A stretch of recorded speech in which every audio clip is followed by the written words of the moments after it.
Recording studio मकतब चौक सुपौल।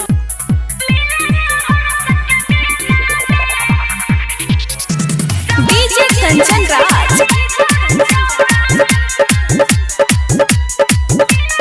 हाजीपुर वैशाली।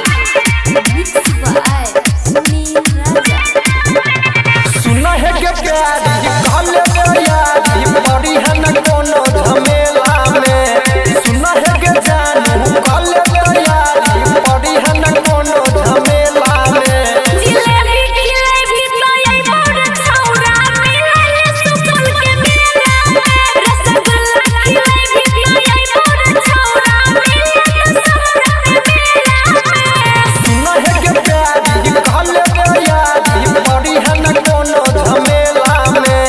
सुना है के जानू कहले में यारी बड़ी है न कोनो झमेला में।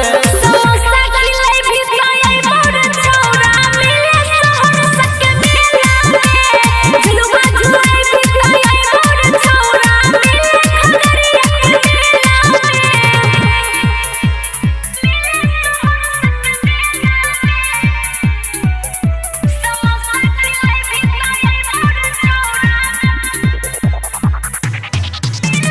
DJ Kanchan Raj recording studio मकतब चौक सुपौल। हाजीपुर वैशाली।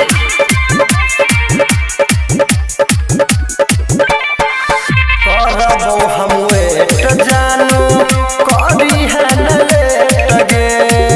मंदिर के पीछे करबो तोहरा से भेट गे।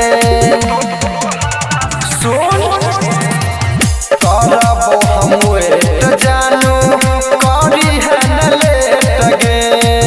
मंदिर के पीछे करबो तोहरा से भेट गे। झूला झूले सर्कस देखेबो थिएटर देखेबो अकेला में।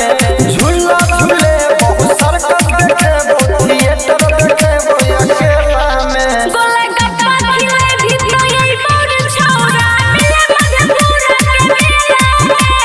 सेल्फी खिंचेबी तो यही मोर छौरा मिले पूर्णिया के मेला में।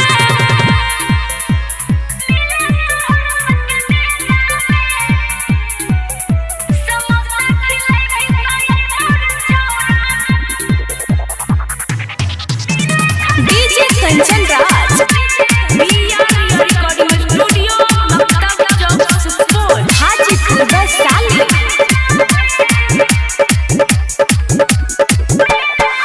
कहै छो मिले है अइबो राइटर हदियो मगे।